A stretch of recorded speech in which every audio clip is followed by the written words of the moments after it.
Hello again, I'm John Turzak, and this lesson we are going to learn how to make my formula for potato dumplings.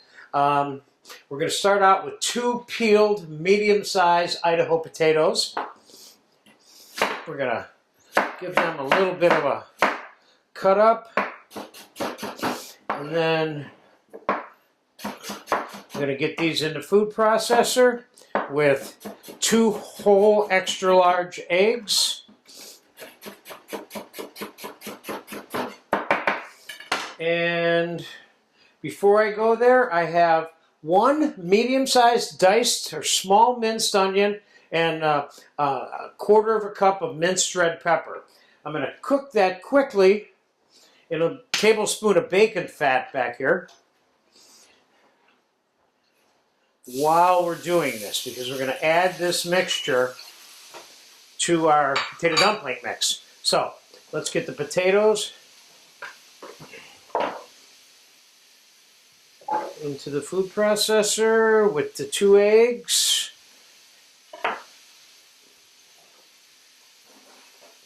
And 1 cup of bacon cooked lardoons also, which I have right here.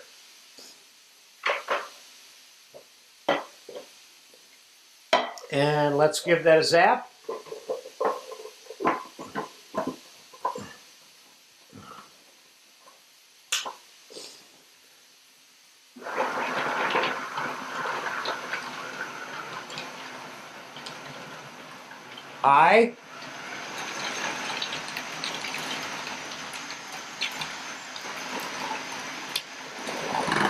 Off.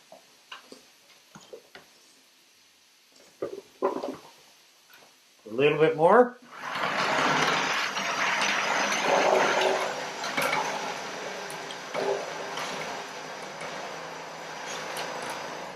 Okay, let's take our egg and potato mix, which is all raw. Now, rather than give you, onion and peppers are doing good, and I'm going to shut that off.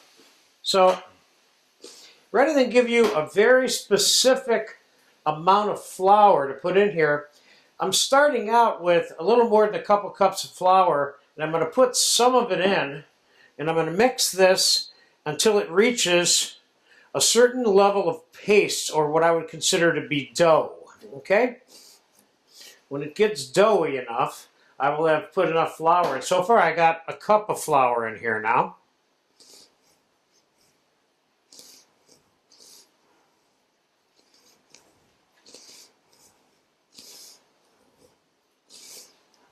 Still a little pasty for me. I'm going to put another 1/2 cup of flour. Now I have 1½ cups of flour in here.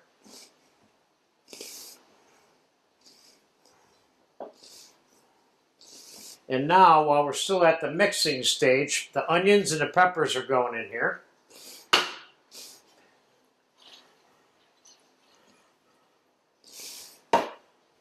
And it's getting to be more and more like dumpling dough as we go along. I want to put some salt in here.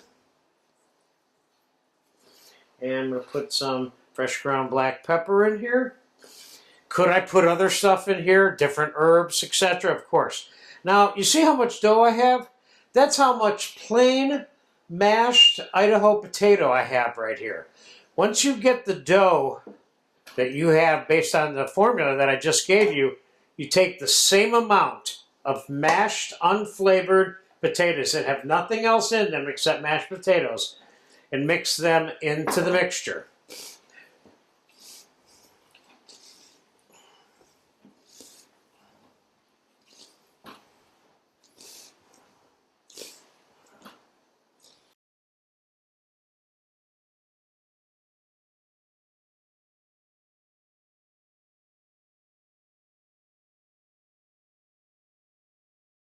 I'm going to go for the last, leaving myself about 1/4 cup of flour out of that little bit more than 2 cups that I started with.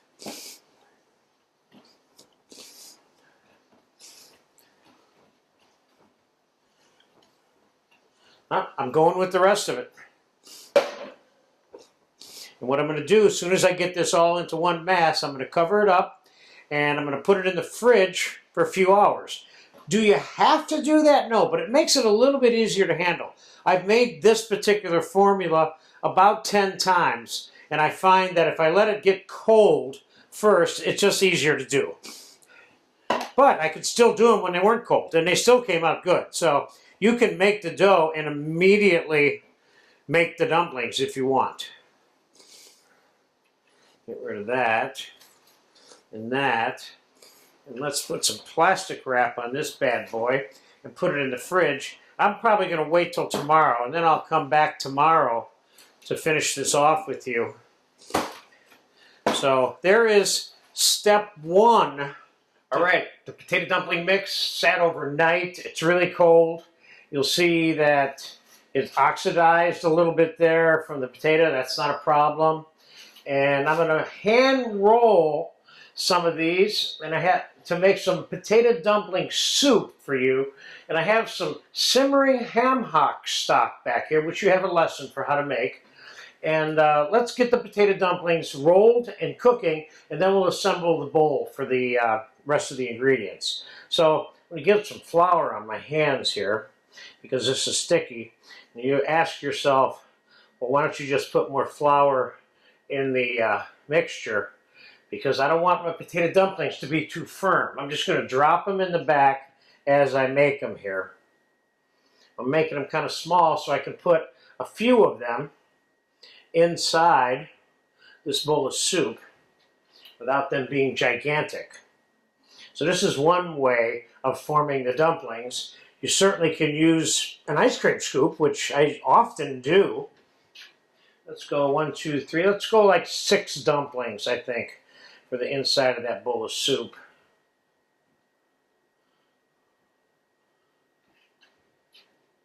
Now you could, if you wanted to make a lot of them, you could do what I'm doing and just lay them all out on a little floured pan and drop them all in at one time. If I was cooking them a lot, that's a lot of them right now, that's what I would do. But the proximity of when they're each being put in means they're all going to be done pretty close to the same time. If I was doing this over a period of half an hour, that would not be cool, because half will be done, half wouldn't be done, and you would know which ones were which. All right, let's go with that half dozen there. I got that on a medium simmer. Let me rinse my hands off here.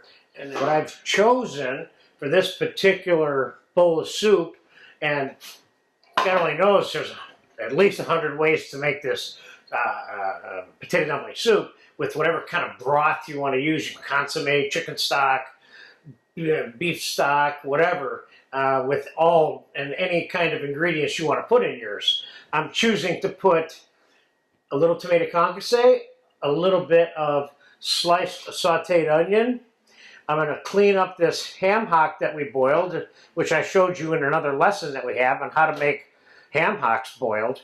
And I got a little piece of strip of slab bacon that I sauteed. I'm going to put some chopped cilantro in there too. And I'll keep an eye on these dumplings. By the time I get this stuff in this bowl, let's start with the ham hock first. Let's start by taking the skin off, which is not going to be included. Can you make fried pork skins out of this smoked ham hock skin? You absolutely can. Now let's pull the meat off, or let's just pull the amount of meat off. Now let's take it all off. That way you can see how much meat is in one of these hocks. Most of this meat, of course, is mixed in with fat. And that is the extent of the meat right there from that one particular hock, and that's perfect for this one bowl of soup. So, how do you put the hock meat in? Do you want it in big pieces or not? I would say decent sized pieces like that for this particular soup. Let's just put that in the bowl. And let's put a little bit of the diced sauteed onion, whatever amount you want in your soup. Let's put that little pieces of bacon in there. Let's get a little bit of that cilantro chop. Let me get this out of the way here. I'm going to sprinkle this on the top when we're done.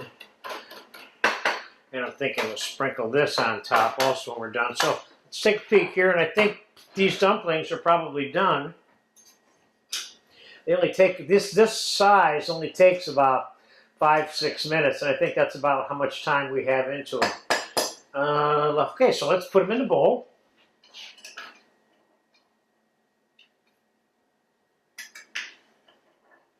Got 5. And that's what I made. I made 6. Ooh, this looks like fun already. Now, we're going to ladle, after we taste, this hock stock right onto that.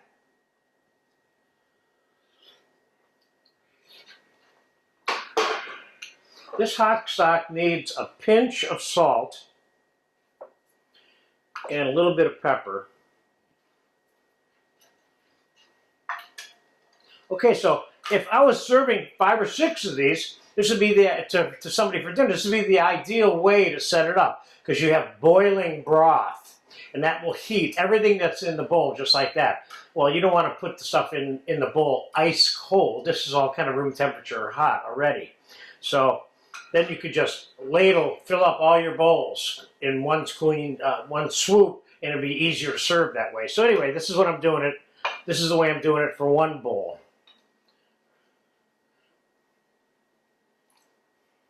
I like the looks of that soup already.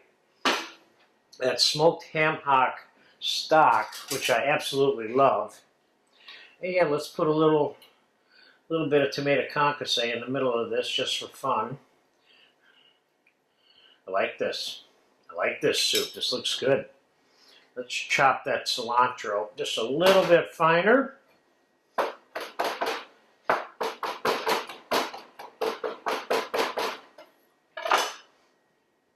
Oh yeah.